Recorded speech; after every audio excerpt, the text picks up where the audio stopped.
라이프라인 10 10분 메시지 서울 목동 예명교회 이성우 목사님의 말씀입니다. 요한복음 1장 15절에서 18절 말씀 제가 읽어드리겠습니다. 요한이 그에 대하여 증언하여 외쳐 이르되 내가 전에 말하기를 내 뒤에 오시는 이가 나보다 앞선 것은 나보다 먼저 계심이라 한 것이 이 사람을 가리킴이라 하니라. 우리가 다 그의 충만한 데서 받으니 은혜 위에 은혜로라.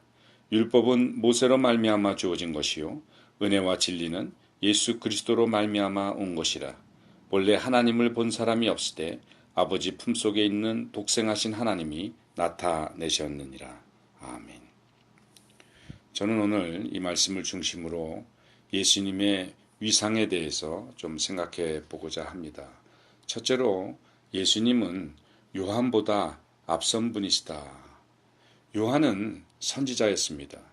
따라서 예수님은 이 선지자 정도가 아니라 예수님은 우리의 구세주가 되신다는 것이죠. 요한이 이 땅에 있는 자보다 그보다 큰 자가 없다라고 이야기를 들었다고 해서 예수님과 견질 수 있는 그러한 존재는 아니라는 것입니다.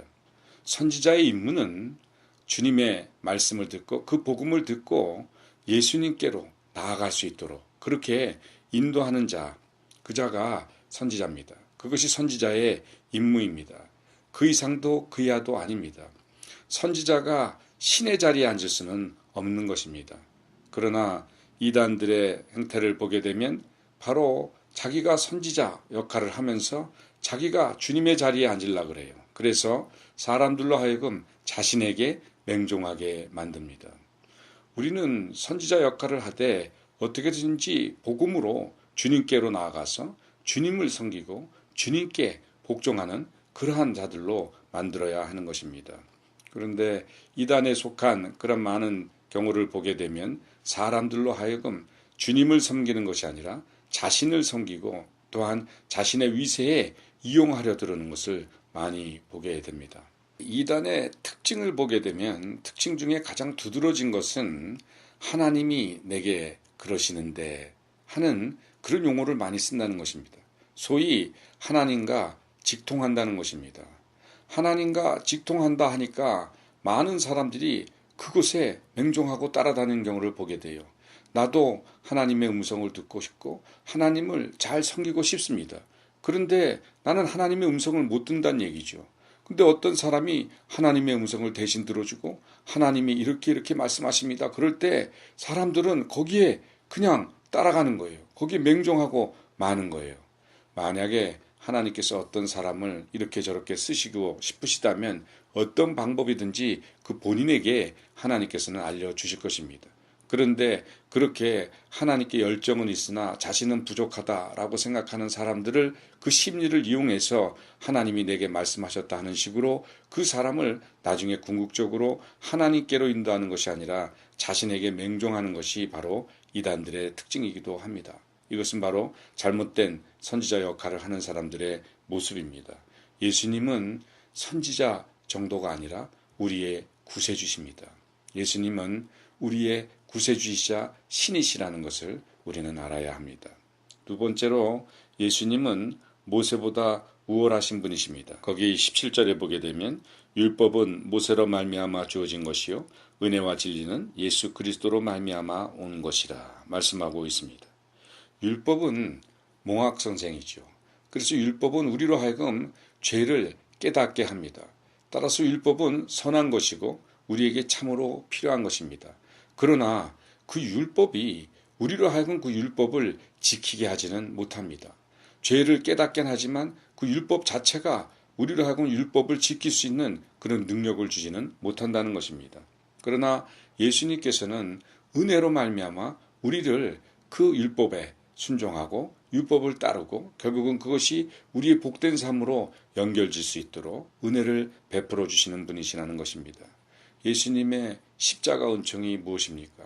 십자가 은혜를 통해서 우리의 연약함이 십자가에 못 박히고 주님의 은혜로 감싸지는 것. 따라서 우리가 율법을 지키려 해도 지킬 수 없는 우리의 연약함, 이것이 십자가에 못 박히고 예수님의 은혜로 감싸져서 저절로 율법을 지키는 삶을 살 수 있게 된다는 것입니다. 요한일서 5장 5절 말씀을 보게 되면 예수께서 하나님의 아들이심을 믿는 자가 아니면 세상을 이기는 자가 누구냐 이렇게 말씀하고 있습니다. 세상을 이긴다는 것, 세상을 이긴다는 것은 결국 율법을 지킬 수 있게 된다는 것이고 또한 이렇게 율법을 지켜 세상을 이기는 자는 예수님이 하나님의 아들이심을 믿는 자다라고 분명히 말씀하고 있습니다. 예수님이 십자가에서 우리의 연약함을 담당하셨기에 우리가 세상을 이길 수 있다는 그 믿음을 가진 자들마다 세상을 이기고 율법을 지킬 수 있게 된다는 것입니다. 따라서 율법은 우리에게 무거운 것이 아니다. 계명들은 무거운 것이 아니다. 라고 요한일서에서는 또한 말씀하고 있습니다. 예수님은 모세보다도 율법보다 우월하신 분이시라는 것이죠. 마지막으로 예수님은 독생하신 하나님이시다라는 말씀입니다. 독생이다. 이 뜻은 지난번에도 말씀드렸듯이 유일하다라는 뜻입니다. 유일하신 하나님이십니다. 예수님은 유일하신 신이십니다. 성삼위 하나님만이 신이시라는 것이지요. 그 위에는 신이 없다라고 분명히 성경은 말씀하고 있습니다. 따라서 이 세상에 하나님, 성령님, 예수님 이외에 그 어떤 것도 신자라고 붙일 수가 없고 그들은 우상에 불과한 것입니다.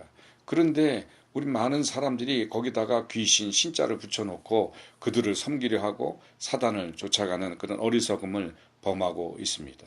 독생하신 예수님, 바로 유일하신 신이신 예수님이 우리의 구세주가 되어주신다. 이건 얼마나 감사한 일인지 모르죠. 저는 이 독생하신 하나님이시다. 유일하신 신이시다. 이 생각을 할 때마다 기도라는 그 단어에 굉장히 은혜를 받습니다. 사실 이 기도라는 단어는 인간이 신에게 할 때만 붙일 수 있는 단어입니다. 인간이 인간에게 뭔가를 원하는 것, 그것은 부탁이지요. 그것은 기도가 될 수 없습니다. 또 인간이 자기의 욕심대로 우상을 만들어 놓고 그것을 비는 것, 그것은 넋두리에 불과합니다.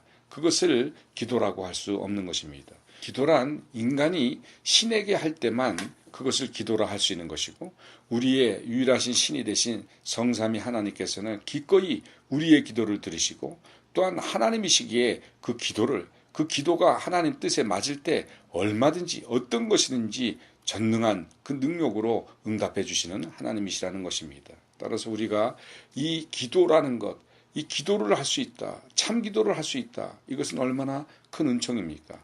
근데 왜 우리가 기도를 잘 안 합니까? 바로 이 기도의 의미를 몰라서 그래요. 이 기도는 구원받은 자들에게 주어지신 얼마나 큰 특권인데 우리가 그 의미를 모르기 때문에 기도도 안 하고 그 기도에 대한 확신도 얻게 되는 것입니다. 사랑하는 성도 여러분, 예수님은 선지자 요한보다 앞서신 분이요, 율법 모세보다 뛰어나신 분이시요, 독생하신 하나님이십니다. 그 하나님께서, 그 독생하신 우리의 구세주 예수님께서 우리의 기도를 들으심에 감사하는 저와 여러분 되시기를 예수님의 이름으로 축원합니다.